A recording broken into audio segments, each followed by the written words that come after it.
niñ koy defee altine bu jot dañuy jàll ci l'invité politique du lundi di ci ànd ak Migui Maram Ndiaye Migui nuyu naa la. maa ngi lay fay Ajaratu Aïssata Diagne Fall di nuyu ñi nga xam ne rek ñoom ñooy téléspectateurs yu ITV di am mbégte comme ni ñu koy defee altine bu ne di ànd ak ñoom seen biir rubrique politique tey jii nag ñu si dalal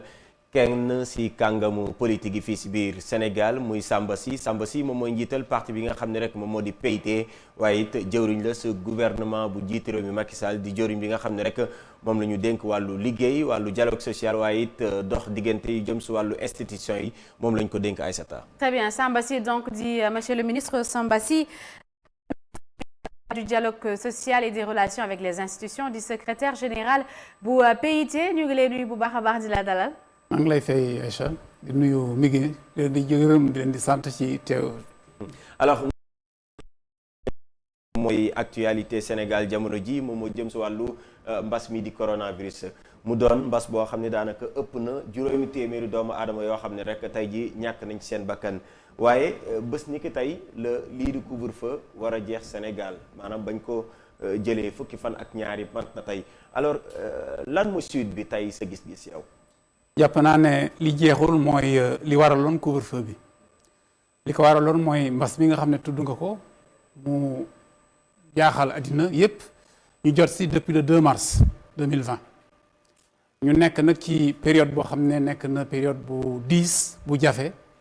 mu laaj ay mesures fortes yu vigoureuses yoo xam ne suñu askan ci boppam moo ko war a dëggandoo jëfe ko donc li waraloon mesures yi jeexul xam naa ne du yàgg ñi nga xam ne war nañu wax jublukaay bu bees bi ñu war a jël nañ ci addu kàddu yi ci war bu soobee yàlla. alors dafa am loi bu ñu yóbbu woon assemblée nationale bu yàggul dara mu jëm si wàllu indi coppite si wàllu catastrophe naturelle bi su amee wala catastrophe sanitaire est-ce que tey jii ak fukki fan ak ñaari ni mu jeexee boobu la loi moom la ñuy appliquer directement wala ban taxawaay la war a doon si wàllu yoon. d'abord jàpp naa ne baax na loi boobu ñu dellu si bu baax a baax wax ci lan la. loi bi li mu indi mooy benn dafa dañu soppi titre loi bi nga xam ne moo doon wéyal état d'urgence ak état de siège ñu yokk si pàcc boobu nga tudd muy catastrophe naturelle ak sanitaire donc titre bi soppeeku na ñaar bi ñu yokk si beneen pàcc boo xam ne ñeenteeli pàcc la lañ koy mën a wooye ñu beesalaat nag article bi nga xam ne mooy article ñaar fukk ak ñeent bi mu yokk si ne bu lu mel ni mbas mbala lu mel ni njeexital bu metti ci askan wi fekk ci maanaam alaw bi moo ko indi bu amee laaj na donc président de la république mën a jël ci lu gaaw ay ndogal yoo xam ne day aar askan wi te fekk sax du soxla boobu temps ñu ngi duggaat ci régime bi ñuy woowe de façon stricte régime état d'urgence muy nag donc ñetteelu régime juridique boo xam ne beesal na si yoon woowu loolu mooy mbir mi xam nga dañuy waxtaane am mbir boo xam ne ñu bëree bëri si ñun duñ jël coono bi jàng mbir mi boo ko jàngee loolu la maanaam jamono dafa indi léegi day am yuy xew bett la mu diis mu am njeexital boo xam ne njeexital bu doy waar la ci askan wi mu laaj célérité ak diligence. alors finalement kon monsieur le ministre lan mooy importance su assemblée nationale su fekkee ni dogal yi nga xam ni fa la ñu waroon jaaree njiitu réew mi Macky Sall daf koy defal boppam alors que amoon na possibilité su fekkee ni lu yàqamti la mu daal di woote assemblée nationale ci diir bu gaaw ñu ñëw réunion defal ko lu mu bëgg pourquoi kon lépp ñu bëgg ko centré ci biir palais ba. ñaari tontu laa ci tontu bi jiitu mooy sànq yaa ngi fàttaliku ne maa ngi dox diggante. maanaam gouvernement bi ak assemblée bi assemblée nationale entre autres donc xam naa li fay xew xam nga assemblée nationale dafa am nu muy doxee du càggin nga ne nii rek ñu daje ci saasa déedéet dafa am ay procédure dafa am lu yoon la noonu lay tàmbalee da ngay bind boo bindee kilifa gi jot ko bu ko jotee conférence des présidents toog conférence des présidents ñëw planifier bu planifier commission mi nga xam ne moo war a saytu mbir mi daje bu boobu daje ba pare rapport mu élaboré ko ñu doog a woote lu mel ni plénière loolu lépp jël temps am na nag jàngatu àddina la léegi ay yoo xam ne xaar boobu mënatul nekk bu baax a baax ensuite dama bëggoon suñu mbokk yi ñu ëpp cohérence maanaam ñi nga xam ne dañuy xarab li ñuy def ñu gën a cohérent tuuti lan mooy cohérence bi ñenn ñi da ngay dégg ñu naan assemblée nationale kay lu fa ñëw rek day jàll kon kay xanaa du ragal bu président di am ne bu indee la loo xam ne jàpp na lu baax la ci askan wi assemblée bañ ko jël xam nga du loolu en même temps ñu naan non dafa war a jaar assemblée nationale donc lu ñu bëgg mooy lan peut-être que yëf yi mu yéex ñu insister ci ay procédures yoo xam ne ñaaree day paralyser dama bëggoon encore une fois mi di insister ci gravité période bi ñu nekk du période du caaxaan waxuma na ñu tiit ñun Sénégalais yi ñu janax dootu ci xam lu ñu def mais pour ku nekk ci ñun def li la war il faut que ñu mesurer gravité crise bi ampleur am incidence am ak conséquence probable ñu ko sóoraalewul on a tout faux. D'accord. Période bi nekkul période bu yomb nekkul tam période bu rente période bu joxante loxo la bokk jublu def li nga xam ne war ndax du salut de tous dépend l'attitude de chacun. Alors monsieur le ministre si wàllu woowu laay descendre ak yow ba tey dama bëgg tey jii nga wax ma moom moo nekkoon laaj bi sànq mooy ak loi bu bees boobu noonu nga xam ni indi nañ si coppite est-ce que tey nga xam ne fukki fan ak ñaari jeex na su loi boobu la ñuy sukkandiku pour jëlaat dogal wala bokk njiitu réew mi day dem assemblée nationale day yónnee assemblée nationale. xam nga dañuy naan si wolof jiitu paax si mbaram. nekkul toujours li gën. non waxuma nga ñëw si mesure yi ñu war a jël. non waxuma mesure yi si boppam mais démarche bi ñu war a jël. ci démarche bi ci boppam laa la bëgg a wax ne. wax dëgg yàlla comme toll nañu tey jii foofu yéen ñëpp wax ngeen ko démb sax sama benn gone yi jege waale moo ma ne. président dafa war a wax. ma ne ko mu ne ma dafa war a wax ne nga na donc loolu la ñu war a itam moytu on est à l'heure H moins tuuti nañu mayandi tuuti ñi nga xam ne war nañu wax dinañu wax te li ñuy wax dañ koy teg non seulement loolu la yoon indi mais li nga xam ne tam ñooy xalaat di saytu xam ñoom ñoo koy junju tegtal ko. d'accord alors am na mesures yi njëkk yi nga xam ni jëloon nañ ko maa ngi koy wax sànq si njëlbeen bokk na si loolu couvre-feu bi dem si 21h ba 5h du matin sa gis-gis ak tolluwaayu mbas mi jamono ji nga xam ne ñu siy faatu bëri nañ alors ban taxawaay dëgg lañ si war a am est-ce que jàppoo ni war nañu gën a mën a teengal mbir mi ngir mbas mi ñu mën ko fee jëlee. maa ngi doon wax sànq ne lépp li nga xam ne def nañ ko boobu ba léegi bi mu tàmbalee du 2 à maintenant. defuñ ko rek ci wéetaay y compris le président de la République fàttalekul ne président sax balaa muy suux ci mbir mi dajale woon na daanaka waa réew mi yëpp mu woo ñi nga xam ne yàpp nañ ne ay porteurs de voix lañ waxtaan ak ñoom diisoo ak ñoom am nañ tam ay kuréel yoo xam ne leen samp ce sont des sachants ensuite troisième élément on n'est pas seul au monde nañu ubbi suñuy gët seet li ñuy def ci àddina bi loolu lépp nag boo ko jàngatee dina la may nga xam li nga xam ne war nga ko def nga natt bu baax a baax nag ci maanaam fi nga nekk yow sa réew. li ma bëgg a wax mooy ñaari impératif la ñu am benn bi jiitu nekk loo xam ne dafa dirimant mooy fexe ba sàmm ba maanaam dundi nit ñi. fexe ba que les vies ne soient pas perdues. fexe ba ñu minorer impact crise bi. fexe ba les pertes ñu minimaliser ko loolu c'est fondamental waaye en même temps. il faut que suñu réew continuer di fonctionner di dox il faut que ñu continuer di liggéey il faut que ñu continuer di produire il faut que ñu continuer di vivre ñaar yooyu nag boo ko waree allier dafa laaj ay procédures intelligentes te defe naa ci loolu lañ nekk. alors si loolu ngeen nekk mais dañoo gis ni dogal yu bëri yoo xam ne rek jël ngeen ko du méngoog ak jéego yi nga xam ne moom la ñuy teg parce que dañ ni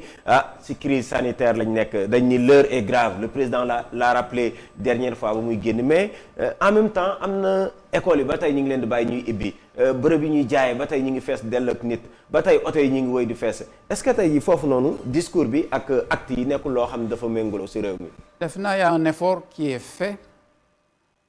bu ñu jëlee fii à la légère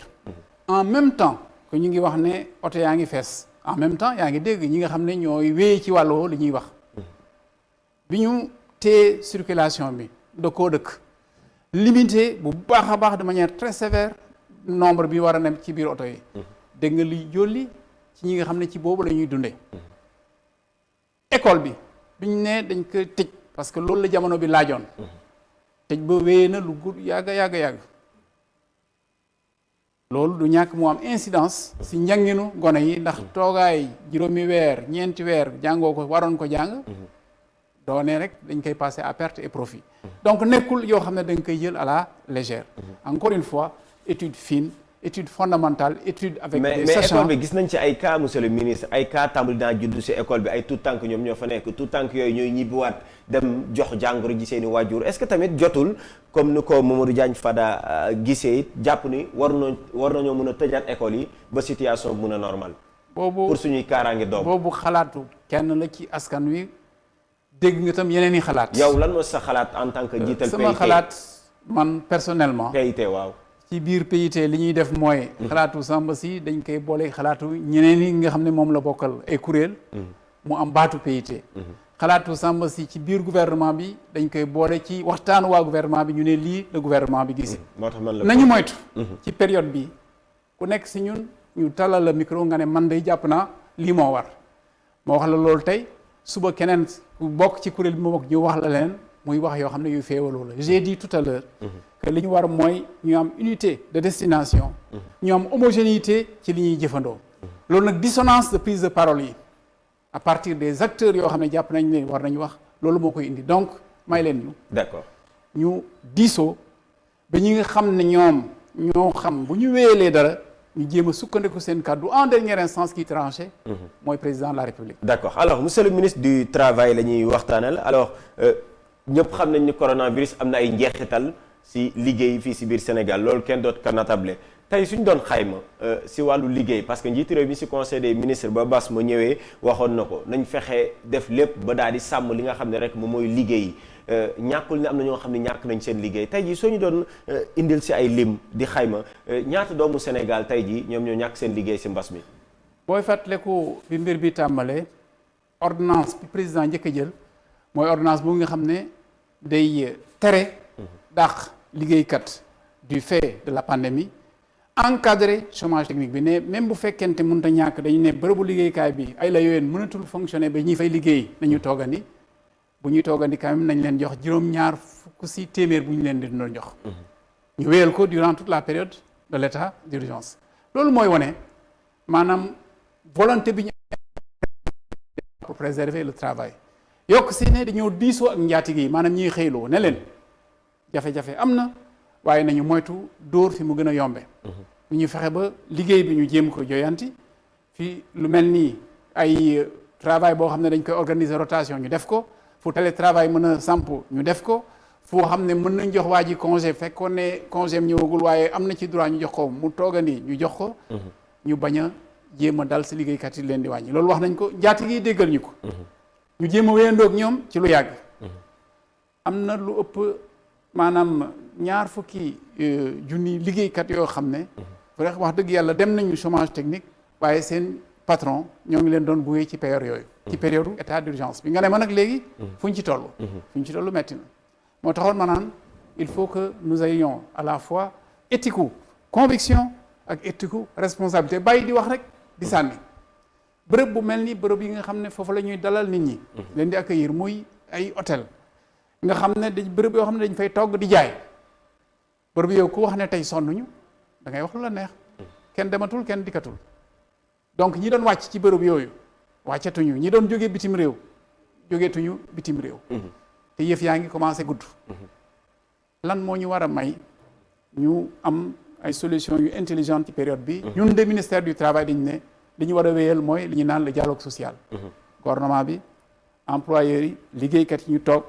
tegandoo problème yi objectivement suñu kanam xoolandoo. mais perte yi fan lañ toll jamono ji ñi nga xam ni ñàkk nañ seen liggéey ak ñi nga xam ni si lim. am na ay xam nga boo naan liggéey boo analyser structure maanaam liggéey ci suñu réew. di nga ràññee ñaar yoo xam ne yu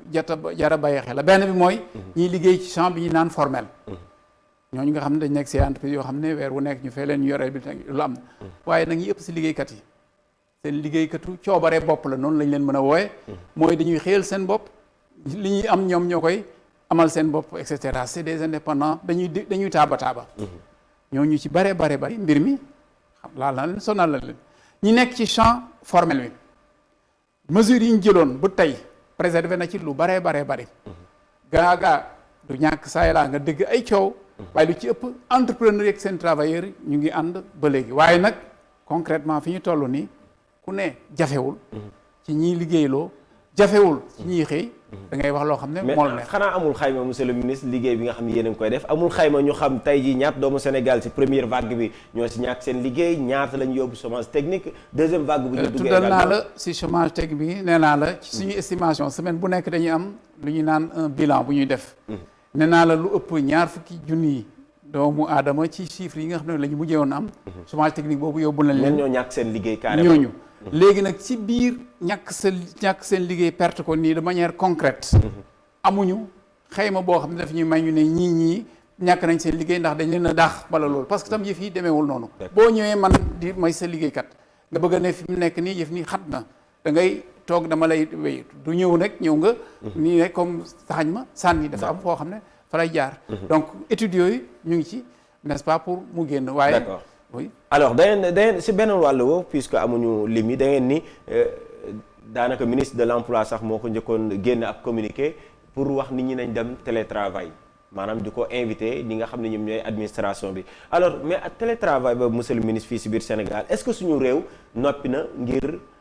ñuy def télétravail comme nu mu waree parce que tey jii ñi ngi koy wax su fekkee ne nit ki këram lay defee télétravail mu def fa l'accident gis ñu loi bi boo xam ne mun na ko encadrer est-ce que loolu tamit yéen a ngi koy xalaat pour jéem a méngale lépp jamono ji nga xam ñu ngi toll ci crise yi. d'abord ci circulaire boobu nga xam ne tudd nga ko mu jóge woon ci ministère de l'emploi xam nga circulaire boobu dafa am ñu ko moomoon malheureusement toll nañ si jamono loo xam ne loo ngurbat sa biir néeg ko ne ñëpp a ko bokk kooku da doon wax ne rek ci biir secteur bi nga xam ne moom moo ko ŋànk naka la lay tegtal ne nañu doxale noonu ci waxtu wi ni ko ñeneen defee ñenn ñi wax ko mu jëm kam ñenn ñi wax ko à l'interne waaye nag télétravail bi ne nga indi na ay dimensions yu bees ñu war ko saytu mu ci lu dëgg xam nga crise moo mel noonu crise da lay jàngal lu bees loo xam ne foog nga jël si ay mesures effectivement suñu corpus juridique maanaam suñu législation du travail waxagul lu doy si télétravail lu tax ndax télétravail amuloon léegi nag comme am na ci bokk na ci chantier yi nga xam ne ñoo ngi koy explorer ñu war ci waxtaan xam télétravail boobu naka lañ koy encadrer naka lañ koy tëralee ma yokk si ne am na ay branches yoo xam ne télétravail mën na fa nekk waaye itam wóor na la ne am na bërëb yoo xam ne wax dëgg yàlla lu mel ni télétravail du fa mën a wéy. alors pour jeexal ci mbas mi Aïssata Ndiaye dañuy waxtaanee lu jëm si wàllu vaccin bi alors vaccin bi également c'est annoncé pour bientôt mu war a yegg si fii si biir Sénégal njiitu réew mi nee na dana si def lépp même su fekkee daf ko war a jënd ngir mu ñëw si biir réew mi mais appropriation bi si askan wi moom mooy laaj bi pour yow lan moo war a doon ban taxawaay lañ ci war a am ba askan wi jël ko mu doon seen yëfu bopp ñu bañ a am benn réticence bu mag.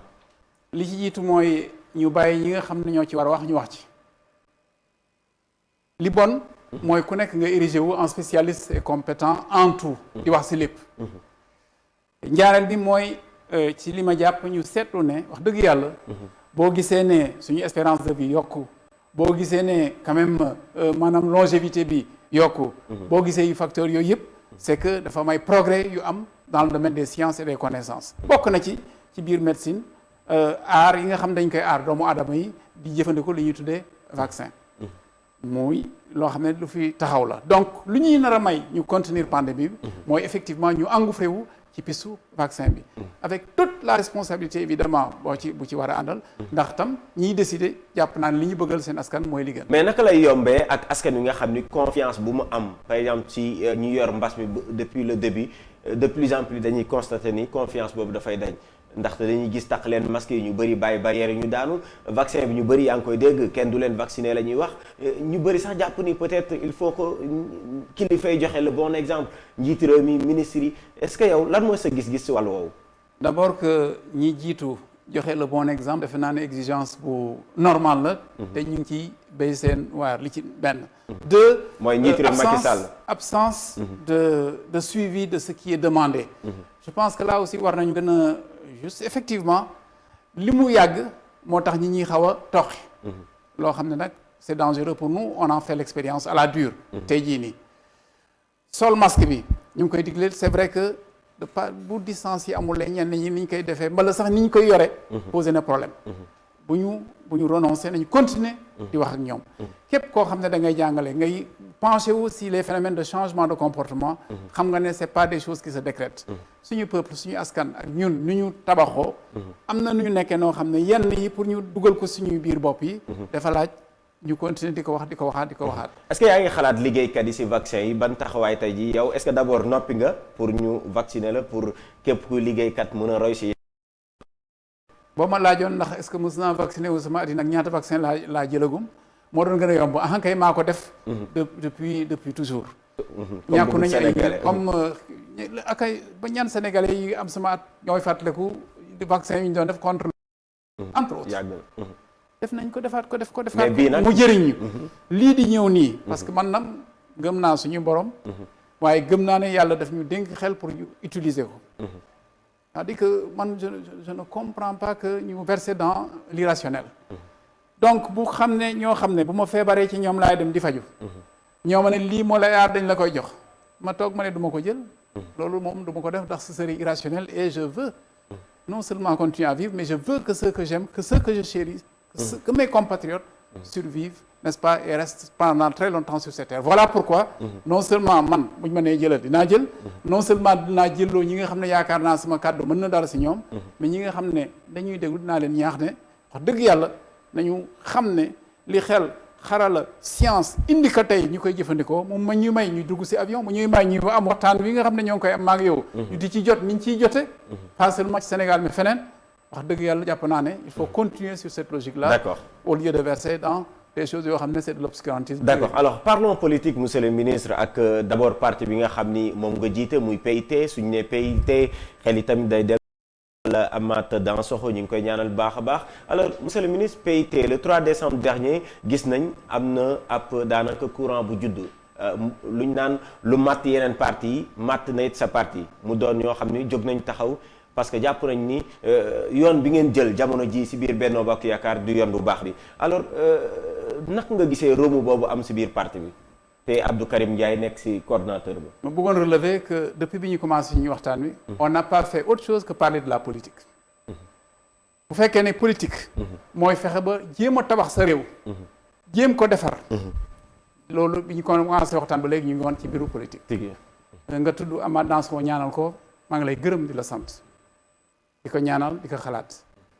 li ñu defandoo ci biir PIT ñun ñëpp. mooy suñu mbiru bopp ñun PIT suñu póot. ñoo ngi koy fóote suñu biir kër.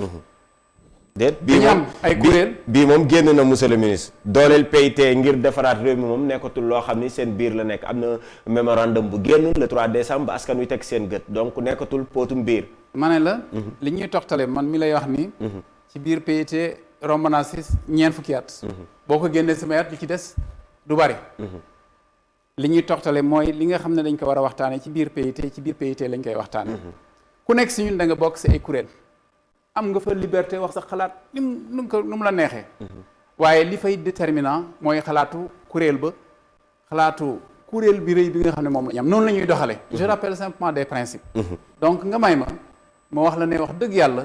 ay ñenn nit bala ñaari nit bala ñett bala juróom-ñaar wax nañ lii yor jaar ci yenn béréb yi mu am benn retentissement bi du ma profiter ci prier bi nga ma prier fii ñuy wax des choses essentielles pour aborder ces choses que j'estime absolument vénielles le fondamental est ailleurs le fondamental mooy fexe ba aar suñu réew fexe ba nga xam ne li ñuy dajale sénégalais yi muy veine bi nga xam ne ci la PIT inscrire à l'occasion de son dernier congrès ñu fexe ba renforcer ko. d'accord mais monsieur le ministre comme noonu nu wàllu wér-gu-yaram nu mu nekkee actualité lii dafa doon loo xam ne ci actualité bi donc foofu mu am ak commentaire mais ci wàllu ba tey est-ce que jàpp nga ni vous vous sentez à l'aise dans la coalition Benno Bokk Yaakaar tey. Si vous voulez une réponse franche. Que ne péjore aucune hésitation. Je voudrais vous dire que je me sens particulièrement à l'aise dans la coalition Benno Bokk Yaakaar. Pourquoi? Parce que booy seet PIT bii nga tudd. C'est l'un des acteurs majeurs de toutes les transformations politiques fondamentales de ces 20-25 dernières années. Aussi bien en 2000 que même en 2012. li taxoon ñi def ko wuriwul. ñi ko doon defandoo ñu ngi fi. yoon wi nga xam ne moom lañu jàpp ñi nga xam ne ñu ngi ko doon xarab ñu bari fekk nañu te réew mi tey la gën a laaj jàppante roofoo séparer essentiel bi ak accessoire bi xëccandoo dóorandoo léegi tey la ko gën a laaj en raison de li ñuy waxtaane mais en raison également de l'environnement dans lequel kon seen avenir jàpp nga ni ci biir coalition boobu la non pas suñu avenir avenir politique suñu avenir moo ko yor li ci des mooy suñuy conquis mais étape bi ñu toll synergie bi nga xam ne moom la ñu construire moom la laaj ba kuréel bi nga xam ne moo ko décidé woon ne ay la yéwén loolu ñu jàppoon nañu ko donc ñun dañuy nekk exécuter un mandat de congrès may gërëm samay camarades yëpp militantes et militants du PIT qui dans des conditions très difficiles ñu ngi travailler pour concrétiser li ñu mais yéen a ngi travailler ngir concrétiser mais xanaa seen parti monsieur le ministre amul ambition wu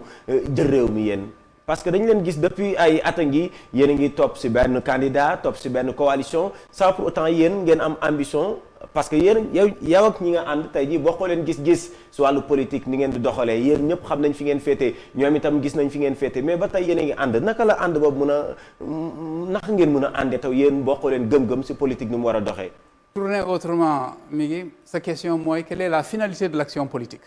pour yow.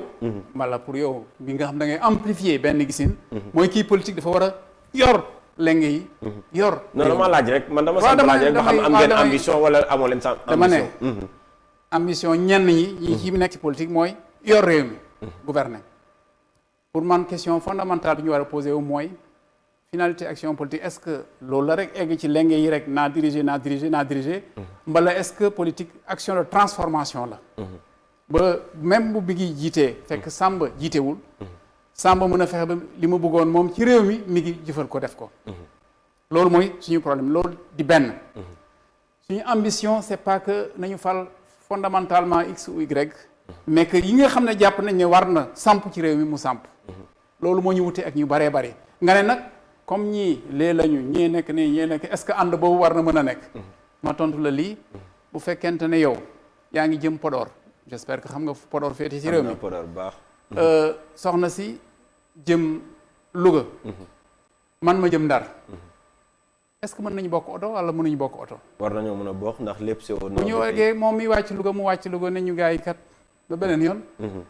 yow mi jëm Ndar man mi jëm Ndar. ma eggee Ndar ma wàcc. yow mi dem Podor nga continuer. notre visée est la plus éloignée possible. C'est une visée d'émancipation sociale et humaine. De restitution à l'homme de l'intégralité de ce qui fait son humanité. Il y a des étapes intermédiaires. képp koo xam ne tu es prêt à aller avec nous pour avancer chaque jour que Dieu fait ci direction boobu. dañuy ànd kon Macky Sall su wàccee 2024 bi si yoon boobu nga nekkoon yéen a bokkoon oto ba 2024 su wàccee yéen fas yéene ngeen toog si volant oto bi continuer ko. li ñu fas yéene ñun. li ñu tàmbali depuis 1957. avant que maag yow ñu teew si addina bi. mooy liggéey ci loolu muy yoon wu gudd. waaye suñu satisfaction mooy de compter chaque jour que Dieu fait. en attendant le grand soir. les petits matins qui sont un groupe de promesses. est-ce que mi ngi seen temps bi jeex na. alors xaw ngeen déborder en tout cas. voilà xam naa ni waxtaan bee demee noonu. tout à fait peut-être benn question 30 secondes mu tontu ko ñu jeexal ak moom. mooy rapidement suppression des villes doon na actualité également fii si miim réew mi alors yéen lan moo seen gis-gis yéen waa PIT est-ce que jàpp ngeen ni lu normal la ñu supprimer villes yi su mel ne Dakar Thiès Rufisque Guédiawaye Pikine. nous sommes en train d'en discuter à l'intérieur du PIT.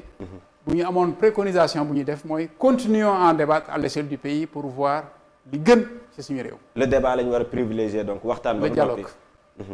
alors malheureusement temps bi xoj nañu mais dinañ ko yeggali si suuf si wàllu nasaraan Aïssatou Ndiaye Fall. très bien alors mi ngi ma xam Ndiaye ñu koy jaajëfal bu baax a baax di jaajëfal monsieur Samba Sy di ministre du travail du dialogue social et des relations avec les institutions du secrétaire général bu PIT ñu leen di jaajëfal bu baax a baax.